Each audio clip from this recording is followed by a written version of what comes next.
notice, meaning that you were not with us for the first day. Without further ado, we would like to invite the moderator for the next session, or rather, the first session of the day. And this morning, we are going to be speaking with Ms. Simbiat Sadiq from Co-Creation Hub. Ms. Simbiat will be talking about digital security, which, of course, you all know we need digital security. So please put your hands together for Ms. Simbiat Sadiq.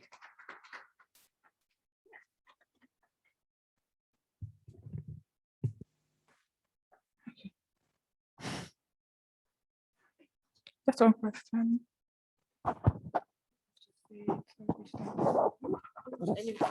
Okay.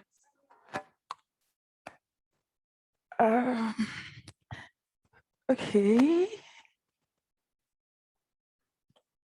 think I'll just stand. I was thinking I was going to sit, but I think I'll just stand. Do I have a pointer, or you guys just change the slide?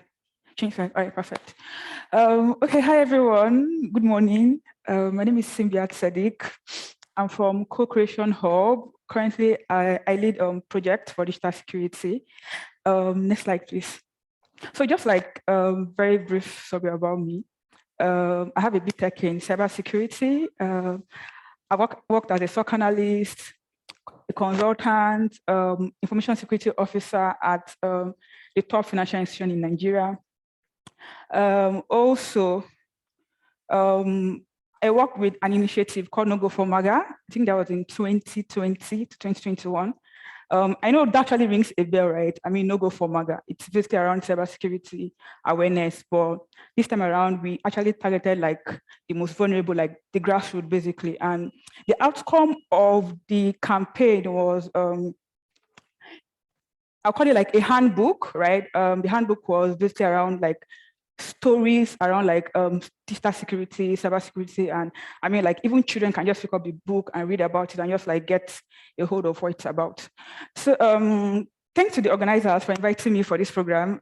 So today we're talking about digital security, what's happening, spyware, Pegasus, what you need to know about Pegasus, and most importantly, how to protect yourself. Next slide, please. So what's happening today is that everyone actually like exposed to like a lot of digital threats because on our phone, everything like is happening on our phone. You go online, social media, whatever, your work, your phone, your system, you have like your smart wristwatches, your smart TVs and everything around it. Now let's come back to everyone here today, journalists as the case may be. So what's happening is that there are a lot of harassment, especially for like investigative journalists. There's a lot of surveillance at the forefront, and reporting is like a whole lot of work. It's like a lot of threats coming digitally, and because I think the pandemic actually increased the height of digital conversation. So probably before pandemic, you have like some sources you get to meet like physically, and now everyone just like jump on a Zoom call, I don't know, WhatsApp call, as case may be, phone calls, and that is, and digital security, digital technology, as case may be, comes with a lot of threats, and journalists are actually not, they're actually not far away from it. Next slide, please. So like I said, a lot has changed. Your social media, use your laptops, your devices, your documents, your recordings, they're all stored somewhere, or your phone, in the cloud, as the case may be, like everywhere. So, and the truth is, I think that's one very scary thing about technology, right? Like there's like a lot of threats. Like, so every time I see like something very new, I'm just thinking like someone is sitting out like at the backstage, just thinking of, oh, how do I just, exploit this? And I think that's that's like a very big problem with technology, even though there are like some countries that are like trying so hard to, just be like, you can't be a step ahead of the attackers per se. I think that's an interesting thing because those people are like, they're super smart. And I think another thing is they have like, they share information, like they're like, unlike in Nigeria, not just Nigeria really, unlike information security where people actually hide the threats they encounter daily. They don't talk about like the attacks. These people actually just come together to look for like strategy, work together to like carry out these attacks. And I think that's like a very big challenge. Next slide, please. So now everybody's afraid, not just journalists, because as a journalist, you have been like, there's a lot of chances that you are being you're actually being surveyed. Probably maybe your phone has actually been compromised. You have no idea. You're just going about like your daily activities, and someone is like somewhere sitting down, just following what's happening. And I think that's like, again, I'm going back to how scary technology is. There are actually some tools. I mean, I know sometimes we were trying to like look at like all those like very, very big tools, produced by Chinese, Russia, as the case may be. I think I had an experience some months ago. Someone reached out and said he thinks he's been tracked. He thinks someone actually has access to his WhatsApp message. And I'm like, why do you just wake up one day and think someone has access to WhatsApp message? And I'm like, okay, let's just look at it. I mean, let's just see what's happening. And then we're just going to, all we did was just to go through the app installed on his phone. And I'm like, okay, do you know this app? Oh, yes, I know this app. I'm like, okay, fine. What does it do? Okay, fine, leave. And then we got to this particular app. And I'm like, do you know this app? And then he's like, okay, no, I don't know what this app does. I'm like, okay, I don't know what it does, but I mean, internet, right? We can always find out. And then we went to Play Store, and then we looked at this app. So what this app does really is, so once you have the app installed on your phone, so actually someone actually installed it on the phone. I think that's the interesting part. So the other person is able to see like all of your WhatsApp messages. So which means for all the WhatsApp messages you receive, someone like at the other side is actually like getting them to. And that's the thing, like we're looking very far, talking about like spyware. I mean, the ones that the NSO group, whatever, they're trying to like get into your system. But how many of us actually just wake up and actually just go through our phone to see, oh, okay, what are these applications? Because I think there's a day I was just going through my app. I'm like, why do I have like 98 apps? Like, for God's sake, what am I doing with them? And then I just went through them and just like uninstall. So, and I think that is the thing, because sometimes people actually just, I think, well, maybe it's trust, right? But I think what this field has actually just puts in my head is, like, I used to feel like I have trust issues really, because like everybody's a threat. If you ask me, everybody's a threat. And I think for a professional like yours, it's like heightened really. I think everyone should be like a threat to you, as the case maybe. So next slide, please. So now let's talk about spyware. So what is this thing called spyware? So I'm sure we should have heard about spyware, right? There are a lot of malware. We hear like viruses and everything around it. So spyware is a malware. So malware are like malicious software. They're like a regular software, but they're malicious. So they have like intent of maybe like causing havoc. So in the case of spyware, it's spying on you. So the spying can go as far as recording your keystrokes, which is like for every click on your system, like someone's actually like getting like a hold of what's happening where you're typing. It could be as it could be just to get like your financial details, which means, or your phone, for every time you enter like your card details, someone is speaking there. So the thing is, spyware always has like an intent, right? So the intent depends on what that software is designed to do.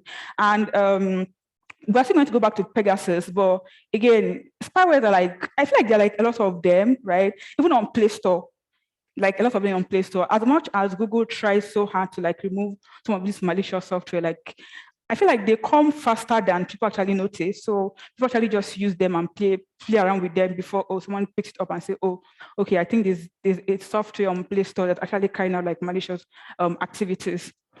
Next slide, please. So now let's talk about Pegasus.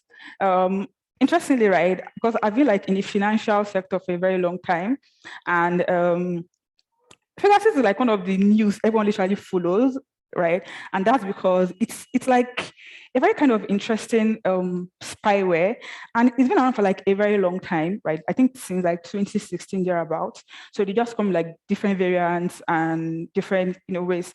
And I think as much as we're shouting Pegasus and everything around it, I just asked someone like, what if there's actually Pegasus, but like there's like a Pegasus like spyware, but like in a totally different name, which means we are looking out for Pegasus, but there's like something else that acts like Pegasus, but it's not Pegasus.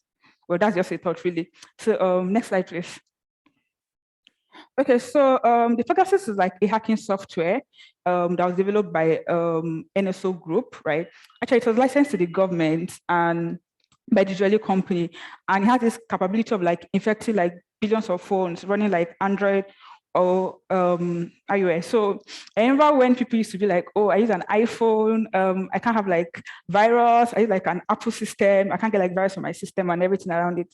So we've gotten to the stage where everybody's affected really. It's just that maybe like some operating systems are harder because, for example, Windows is like, I just use Windows. Windows is like one of like most popular operating system, right? Used by a lot of people. Same with Android too. But now people are like, everybody's like, so I think what happened prior to now is the fact that people are developing like all those malwares like to target like Windows, Android. But now, I mean, I don't know, how many of you use Android here?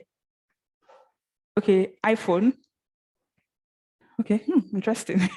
Okay. I don't know. I was thinking like a lot of you guys are going to use an iPhone. I don't know why really. I honestly don't know why. Okay, so these are like some of the some prominent journalists that have actually been targeted by Pegasus. Like there's like a whole lot of them. And the thing is, I feel like there is more, but I mean, if you don't detect them, you will know like there's something on your phone or anything. And like I said, it's very, very easy for you to actually not even, like you can't even know there's something on your phone really. Especially when it comes to Pegasus, like even with researchers and everything, like you can't just sit down and say, oh, I have Pegasus on my phone, or there's like a spy on my phone. Like, I don't know, you just can't really. And I think that is the problem. So next slide, please. Okay, so now to the interesting bit of the Pegasus spyware. So first and foremost, what it does is it turns your phone into like a 24-hour surveillance, which means your camera is on. It's recording everything you do, everywhere you go. It copies your messages. So the thing about all this malicious software is you have like a server somewhere, sitting somewhere where they actually like transmit all of this information down to. So for example, if I have like a spyware on my phone, there's like a server sitting down somewhere where all of the information, the recordings, the messages, the SMS actually being transmitted to. And it harvests your photos and record your calls. So which means for every call you make, actually going somewhere. And also it actually film and activate your microphone and record them as well. Also, it works with your location, so which means everywhere you go, it sends a signal to the server. I mean, it means for everywhere you go, there's someone actually at the other side that knows, oh, this person has been here today, he went there today. Next slide, please. Okay, so, and again, this is like the scary thing about Pegasus software. Like, you don't need to do anything to get to your phone. Like, you don't have to do anything. They call it like zero click. Unlike regular, you have to like click on a link, download like a software, but you don't have to do anything. So what these people have done really is there's something called like zero day attack. So what it simply means is there's like, okay, like your Android phone, right? People are actually there. They're actually like researchers looking for vulnerabilities. So vulnerabilities are actually there, really. I think that's an interesting thing. Like, can you find it? That's the question. So what they do is they look for like these loopholes, these vulnerabilities that even the researchers have no idea about. And then they now look for a way to craft this spyware to use those vulnerabilities, which means there's nothing you can do about it. I mean, you don't own Apple, you don't own Android, as case may be. So someone is actually there just doing all of this. So I think that's one very scary thing about this. Like you can just sit down one day and maybe after like 2 years or 3 years, you figure that, oh, you actually have like spyware on your devices. Next slide, please. Now this is like the $1 million question. No $1 million really. The question is, what can you do to stop this from happening? Like, I mean, I'm sure that's like the key point. Like, yes, we know this thing exists, but now what can I do to prevent this? Next slide. Nothing. Absolutely nothing. So in this field, I think there's a notion we all actually have, and it's the fact that if an attacker or a cyber criminal is out to get you, they're going to get you. Like, they are going to get you. The only difference is probably it may take like years, but if I target, like if actually a target, definitely they're coming for you. So there's no hiding place, right? And that's why information security or digital security is just about first minimizing the impact and actually making it very hard for these people to get in. These are the two things. And that's why you hear like a lot of top organizations have been hacked. You hear like I mean, Google has been hacked, Yahoo has been hacked, LinkedIn. I mean, even the top security organization, one of the top security organizations, FireEye, has been hacked. So, I mean, it means like there's actually nothing really. So now the question now is, how do you like minimize the impact, protect yourself, and just make it like very, very hard for these people to get to you? Next slide, please. Okay, now, so what do I do next? Okay, again, like I said, we're going to just try to minimize the impact by protecting ourselves. Next slide, please. So we'll just start from the basic of the basic, which is for you to be wary of links, right? as much as, like I said, as much as we have like the big guys targeting journalists, I feel like they're like the small guys who targeting journalists, but we're actually looking at like, we're looking very far. And I think that's one of the problems in digital security or information security. People keep looking for, oh, who are those like Israeli hackers, Russian hackers. I have like the boys inside one lungu, just looking for a way, just like placing calls like customer care, getting like your money from your account, just by calling. And we're looking at, oh, okay, let's protect ourselves against Russian hackers, or as the case may be. So now, the order of links, so links are actually very scary, like very, very scary. And the interesting thing about links is it can do a whole lot, because phishing links are like, so let me just explain what phishing is basically. So phishing is like, so we call it like a social engineering technique. That's because they actually just do your intelligence, like they just harness your weakness. So I mean, if for example you're my friend and I'm like, oh, I just send you a link to say, okay, I'm contesting for this I don't know, maybe like I want to go for a modeling stuff, and for example, Apple has like this opening, I'm contesting.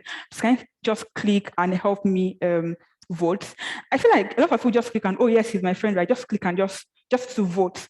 And I think it's like one of the most common ways that actually a lot of people have been, I don't see the word hacks, compromise, right?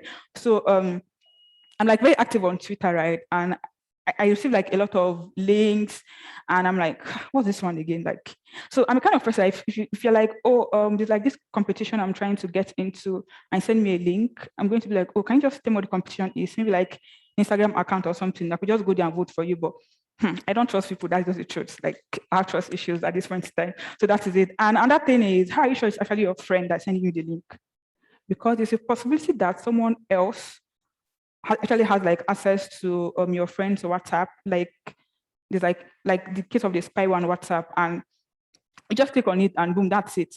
Because I've seen where phishing links actually leads to like, phishing link is what causes ransomware, right? It's what causes a lot of money to be lost. That's actually where people actually get like a lot of information. And with phishing link, you actually have like access to your system too, as the case may be. It depends on what the link is actually designed to do. So links are like, like to your emails, your phone, your text messages, your social media accounts. I mean, if you're a journalist, I'm sure you'll be like very active on like a social media platform. And the truth is, what these people do is they actually, so the first stage of this thing, what people do is actually they just look you up. So they know where you are, they know what interests you. And that's another very interesting thing about this field. So if you want to carry out like an attack, right? For example, if I like cars and I post a lot about cars, all I have to do is probably just craft something very enticing. You'll be like, oh, there's this car promo going on. Click on this link to like find more about it. I mean, I'm a lover of cars, right? Like, I'll be like tempted to just like, okay, let me guess what this thing is about, even though I can't actually afford it. And so that's the thing. So links are like links are scary. So if you're not expecting like an email, you're not expecting like a link from someone, like you don't know the person. Especially if you don't have the person's contact, that's actually was like you're getting like an email from a random person saying, oh, click on this link, I've sent this stuff and everything around it.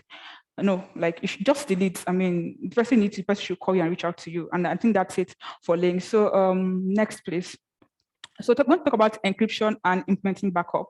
So I think we're all here. I mean, we're from like organizations and everything around it. So I feel like there needs to be like a conscious effort to ensure our data is secured. So again, like I said, if these people want you, they will come for you. Like there's nothing you can do about it. Like that's just the honest truth. But then how do you make it like very, very difficult for these people? For example, you have to encrypt your documents, your files, your recordings. I know a lot of people just have like documents like on their phones or on their laptops, on their devices, on the cloud.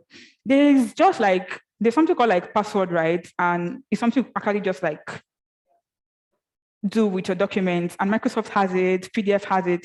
And I know, and that's why I said one thing about digital security is like we don't even practice the basic of the basics, which is like one of the few ways we could actually just protect ourselves. So we need to start encrypting our devices, our documents, our media, as the case may be, and also having backups. So backups just gives you like extra level of integrity, right? So if it's like a malware on your system that tries to like distort your recordings, your documents, and as case may be.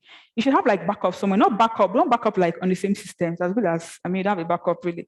Go back up like on the cloud, encrypted, go back up like on a different system, right? Different system totally. Yeah, it sounds like a lot of work, but that's one of the things we need to do to actually ensure like we're safe and minimize the impact of all of this spyware. Next, please. Use of sandbox. So this is actually like another very interesting thing. And I think we need to start like a conversation with like our organizations based on the kind of work everyone does. So what Sandbox does for emails is once your email comes in, just like the word sandbox, like sand and box, a box in the sand.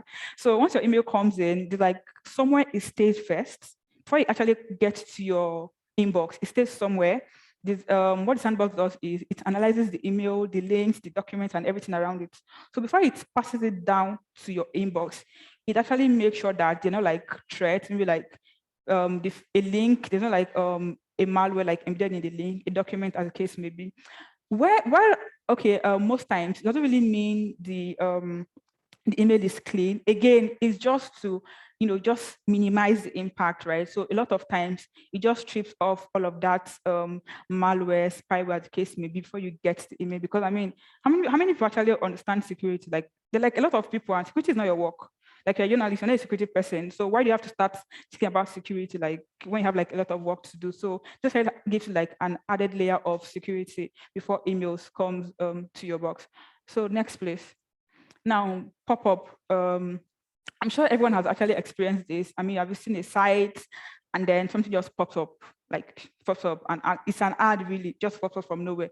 At times it just like covers the whole screen and you need to like click, close or cancel. Now, this is the interesting thing about this pop-up ads. It could actually be clean and then it could be malicious, right? So it could be so malicious that even when you click close, it's going to install something on your system. So when you click cancel, it does the same thing. So now what do you do? So most times so there's like, if you notice, it is always like a cancel, close, and like a star at top of the pop-up. So most times it's better you just the star and remove it or just close the tab, because really, even the cancel, the close does the same thing. So what all this thing does is it definitely installs something on your system. So again, like this cyber criminals or like hackers are like very, very smart, because they know once you look at this pop-up, either you cancel or you close, right? So they make the cancel button like just visit like a site. You won't know really, like it's going to tell you, oh, you've seen a site, please download something. Once you click cancel, I don't want to start going very technical, right? But I mean, there are actually ways you could actually see maybe they're like, all those malicious processes running on your system, but that's going to be very technical, so we won't go there. So anyway, the best thing is just to like click close and just click cancel, like the star, like at top of the pop-up. So because they cancel and close, same, you see enter the same one chance. So next one, please. Okay, I want to believe like everyone here actually represents like an organization. Again, this is like very, very important. So I think so far, one sector that is really, really, really putting so much effort into security, like the financial sector. I mean, why not?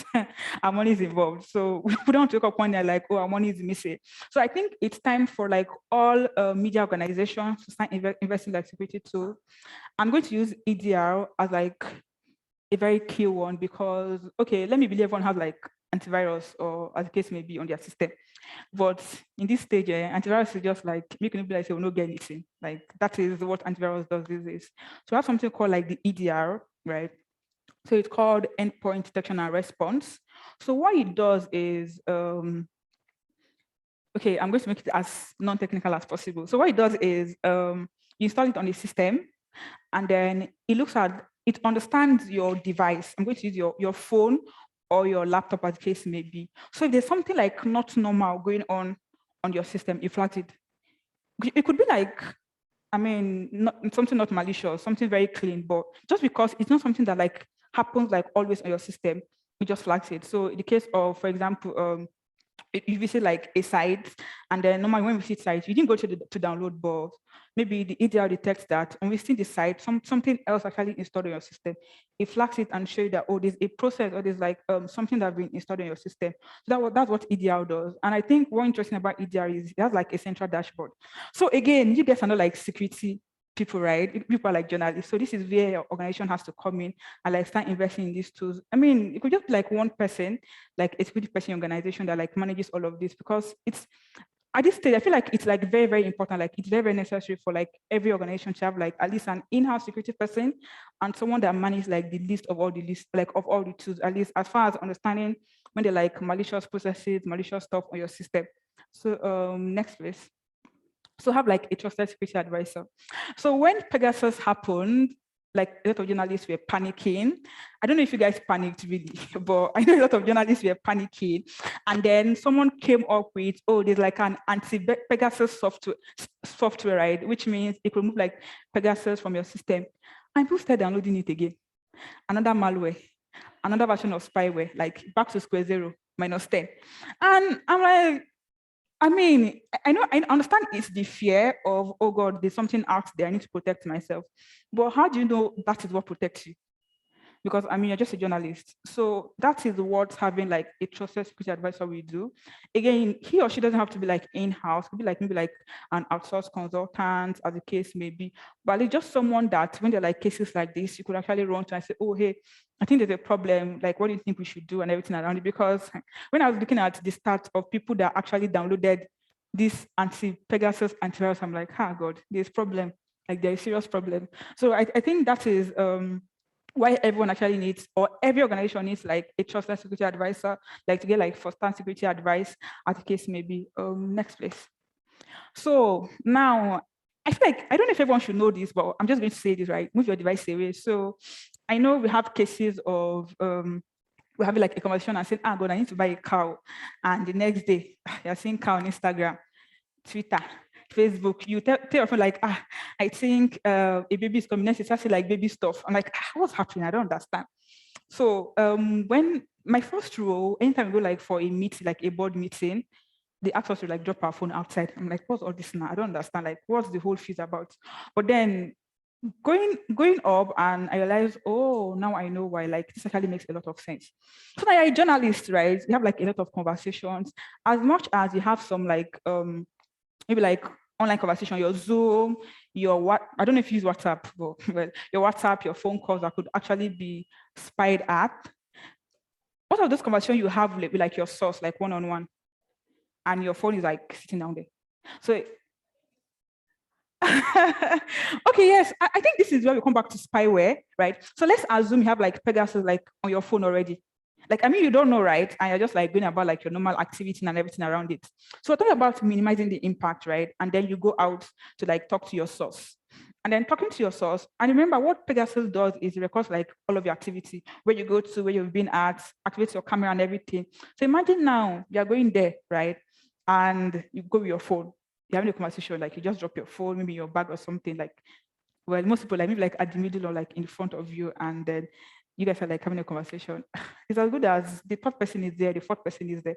So I think we need to learn how to like move our devices away, right? I know it could be like a lot of work, but I mean, it has to be like a lot of conscious effort, because we're trying to protect ourselves and our sources, right? As case may be. So, and because we use like a lot of smart devices, you have your wearable watches and everything around it. So we have, especially your phone, really, I'm just particular about phones, because phone is like one thing everybody goes around with, right? So when you go out for like this conversation with like your sources, as the case may be, like just, I don't know how you're going to do it, but you need to just find a way to just, even, I'm not sure, I feel like even when you turn off your device, right, this actually still works, because this is very, very creepy. Like, these people are like, when I mean people are smart, at times they're like, I don't know how these people think, but like, how do people actually really think, these like hackers or cyber criminals? That's actually very interesting. So everyone should just learn to move like their devices away when they like talk to their sources, so that just in case they have like a spyware or someone listening, at least it just minimizes the conversation the person has access to, or information the person has. Next please. Okay, now we're talking about downloads. You need to pay attention to your downloads. Again, it comes down to the fact that some downloaded stuff actually comes with an extra, like a jar. So you're trying to download, like, for example, an application on your phone, and it comes with something. It depends on what that thing does, really. But then if we like targeted, for example, if I know that media organization, journalists are beginning to use like this software, right? And I'm like a cyber criminal and attacker. Even me, I feel like I'm not even as smart as this cyber criminal, but I think the first thing I would do is just to look for that thing, okay, what do I want to do? I want to get like maybe like contacts from this journalist, like some journalist phones, right? Okay, then how about I just like try to embed like a malicious software to like this site or to like this application. Now the thing is, I'm not even going to put the spyware or the malicious software on like the legitimate applications. So because what a lot of people do is they just go to Google and type download this, and just people just click at maybe like the first link or the second link, right? And most of them actually know like the legitimate source of these things because they have like legitimate sources, right, for all of this. So and then all I did was I just like attach some whatever malicious software to this site as the case may be, and then you're going to go there to download your whatever you want to download, and then that one said we just join body and just come along with it. So we need to like pay attention to our downloads from where we're downloading from to what we're downloading. And I think that's why sometimes even after downloading, you see like you're trying to install this application, they're like pop-ups that says, oh, this source is not trusted, but we still say yes because we want it on our system. But then that is the problem. Again, I'll come back to the problem. It is a problem because I mean, someone like your Windows has this inbuilt capability, right, to detect like software they're not like from trusted sources. And now Windows is telling you, or your system is telling you that, oh, this is not from a trusted source. You are saying, continue. Okay, now it has continued. So anything you see, you carry it like that. So we need to like pay attention to all this stuff. So that's why I say when it comes to security, like the littlest things we do, right, that actually protects us. Next slide, please. So having multiple devices, I don't know how feasible this is, but when I was putting together this presentation, I'm like, well, I could just talk about it. And I mean, we could just discuss it as case maybe on how feasible it is. So now, the one reason why we're actually open to threats is because we're connected to the internet, right? And based on places I've worked, like we have like a lot of systems that are not connected to the internet. Why? Because you cannot afford anything happening to them. So you have like systems that goes online, and they have systems that just sit somewhere, like they're not connected to the internet. So I think this is like a method journalists might actually want to adopt. So it depends on how you want to go about it. But I think when I was putting out this presentation, my first thought was, how about you have like devices that like not for devices now, I'll just start with like your laptops, right? They're like not connected to the internet per se. You have like one, like I mean, you need internet to work, carry to work, right? I mean, definitely. But they have like a different device entirely not connected to the internet. So just sit somewhere, and what you do really is just carry out like some work from that system. Like it's going to be a lot of work really because security is hard. See, it's very hard. Like it is like a lot of work. And I think that's why people actually, so for people actually see security people are like very troublesome, like who don't like us. Like when you go to places like, these people have come again. Like it's like it's like hard work. But then when you think of all the possibilities, like all the things that could actually go wrong, you're going to like just want to do that. So I mean, having like a laptop not connected to the internet, then carry out like maybe like I mean, there are like some sensitive documents, like some sensitive works or write-up you want to work on, and just do that on that system and not connect to the internet. I feel like it's like a very good idea, really. I just thought about it when I was putting the presentation together. I think your phone too, right? Could have like some phone, again, not connected to the internet. Like we have like your normal now, just thinking about it, imagine if you could actually like do your calls, right? I don't know if, I think part of journalist work is actually do some recording, like record some calls. Like, I've not used like a small phone in a very long time, so I don't know if you record calls. I think it's really nice to explore. I mean, those phones are not, and they're not like connected to the internet, so it means you could like record your calls or like normal small Nokia touchlight phones, right? And then that is it, and just leave it there and just play it as the case may be. So again, it is just to minimize impact, really, just minimize the impact so that at least when they come for like your Android phone or your iPhone, you just get maybe like very little information and you have like something very, very juicy, like maybe like on a different system or a different phone as the case may be. Next, please. Now talking about awareness and training. So when I took up my current role, people were like very surprised, like, how do you leave like a financial institution and come back to, I mean, this position? I think so my career progression has been around enterprise and the community, because enterprise does like a lot of work because they have the money like to actually put these things together. But then the community, like the civil society organization, journalists, media, people in the grassroots. We have like a lot of vulnerable people really. They're like way behind, like way behind. And I think that's one thing that really interests me about my current role. And considering the fact that the media and journalists are like part of like our targets is like very interesting. So again, you guys are not like security people. You're busy kind of like your work, trying to like get the best of the best. I'm not sure at times I can't remember there's something like security when you're doing your work. So I think there need to be like a lot of conscious effort to like train journalists, media organization as case may be, on security. Like, I mean, so it just keeps like everybody like abreast of what is happening as the case may be. So awareness, training. So training could be as far as very technical to give you like a step-to-step guide on what you need to do, maybe kind of configuration you need to have like on your system, your devices, as the case may be. So continuous training and awareness is like one of like the key components of distance security, because there's like a lot of things happening. Even me as a security person, like I need to like go for trainings like on a regular. And then talking about like the journalists and the media, which is not even their work. So I mean, how they like stay abreast of security and same time do their work. Of course, awareness and training. So that is where your organization comes in and make like conscious efforts to ensure that everyone is trained and aware of current happening. I think this is like my last slide, if I'm not mistaken. Right. Okay. I think that is it, right? If you have like any questions, I'm open to all of them that can answer. Any question? Contribution, addition, subtraction? Okay. So good day, and thank you for your presentation. Permit me to ask, how do we deal with should I call it counter apps? Like, let me use a good instance with phone. So we know the general WhatsApp, right? And people try to download the other types, multiple types, because it gives them multiple choices. Or how do you deal with I don't know, for those that use Sender a lot, I really don't like using it. So for those that use Sender a lot to share devices, I know that the updated version right now, by the time you're trying to share a particular file, it is coming alongside with some others. You're trying to send a particular file, music also, it's coming out, it's attaching itself with some others, and if you don't in time cancel it, it just automatically installs on your phone.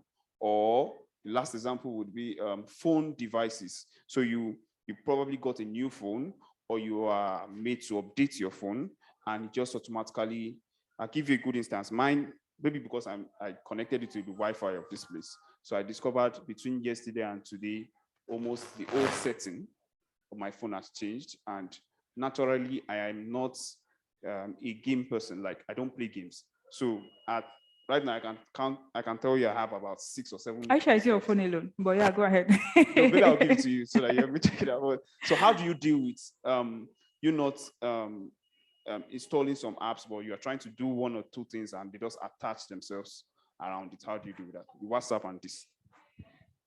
Okay, all right, thank you. I'm going to answer this question as much as I can, even though like I've not used Zen in a very long time, so I'm not sure what comes along with it. So like what comes along with your files, like when you share the file, is it like a software, an application?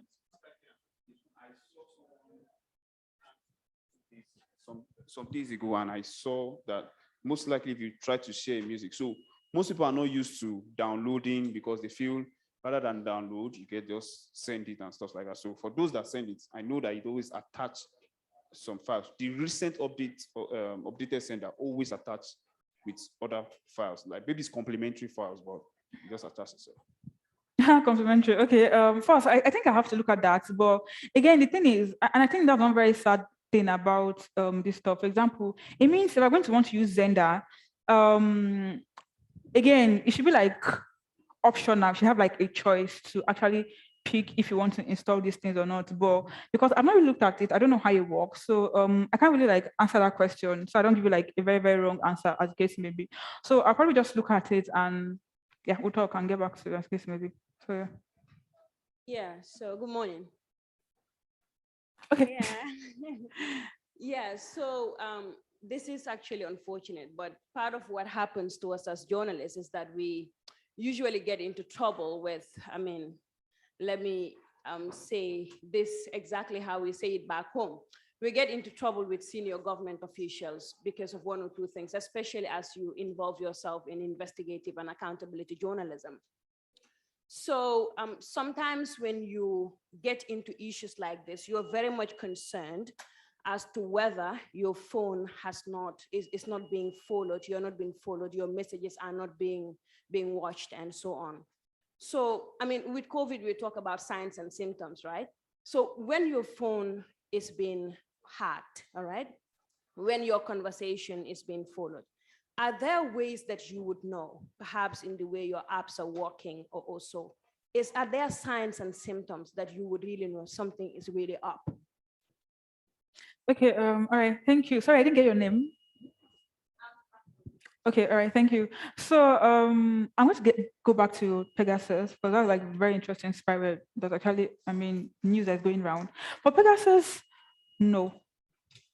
Like I was reading like a forensic investigation that was actually done on like one of the journalist's device, and like there was no sign, like there was no sign. So now this is where investing like in security tools comes in, right? Imagine if you have like something like an EDR, right, on your mobile phones. Well, it might not detect Pegasus because of how very creepy it is, but there are like a lot of like decide like malicious softwares that could actually detect. And I think one very interesting thing about this thing is because the media houses, as case may be, have not really like invested in all of these tools. So it means it's like a lot of work. For example, I think I was reading something on Twitter and someone just said to go through his Gmail. So when you go to your Gmail, you see like sign in applications, right? You can see like a list of applications that are signed into your Gmail. And then he was seeing like a lot of strange devices. And he's like, okay, yes, I used this phone. That was like, fine, I used phone, but who owns this device? Like, I don't own this mobile phone. So what's happening here? So I think these are like the kind of conscious efforts we need to look at. For example, especially your mobile phones, as the case may be, you need to understand that your email is like a very, very key part of the work you do. So how about you just start by reviewing all the what's it called, all this application your email is actually linked to. Now your social media is like another very key part of the work you do. So how about you actually look at, interesting thing is all of these applications actually have like these features where you could just review like application you're signing into as the case may be. But then, I mean, everybody's busy, right? You're trying to do the work. So, but then again, it's like a conscious effort because you're trying to protect yourself and protect people around you. So everyone just needs to do that. So in most cases, you actually do not even know. But there are actually cases of you start seeing like ads on your phone. I don't know if anyone have experienced it, and you just sit down one day and start seeing like ads on your phone, like start seeing like maybe like advertisement from like on your screen, like it actually like fools all of your screen.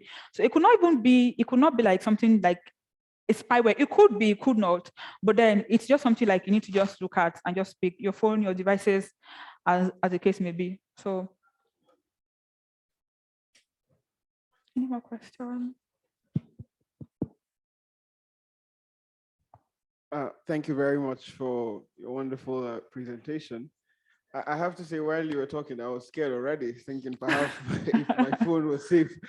Yes, but then sometimes when you write as a journalist or you're doing a fact check, you come across lots of phishing or malvertising, some sort of links.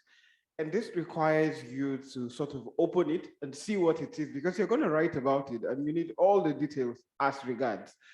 So is there any advice you would give for people who need to explore these things, just to write about it and tell the public, okay, this is where this thing goes at the end of the day? The link you're seeing on WhatsApp that is clearly saying we're going to give you $5,000 or blah blah blah usually comes juicy like that. This is actually where it ends.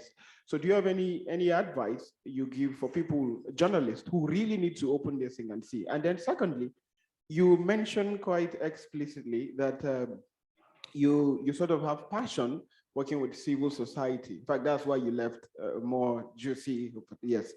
But then I want to ask you, because this phishing scam is prevalent. Yeah. We see it all the time. I'm My mom sends me every day, say, please click this one, and I fake. Yes, so what I want to ask you, what have you been doing about it, since you've mentioned that you're working with your focus is grassroots, and you're trying to see how you can reach down to them. So what are you doing about it? And what do you think as journalists we could do to help contribute to that? Thank you very much.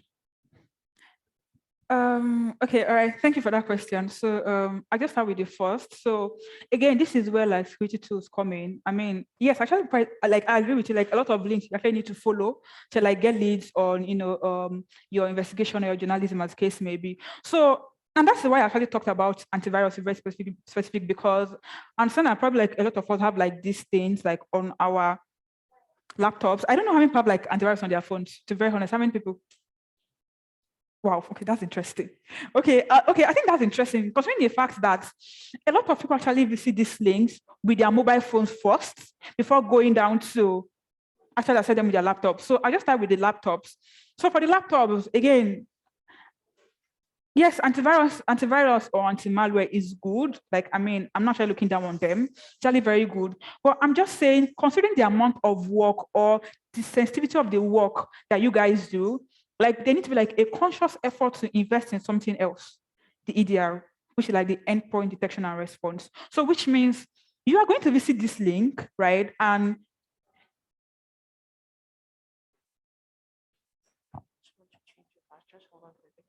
okay. Okay. Sorry, we need to pause for like 1 minute.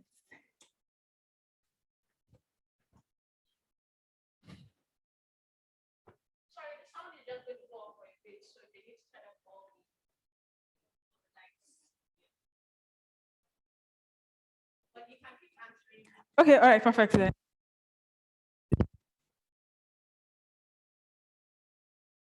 Please. Thank you.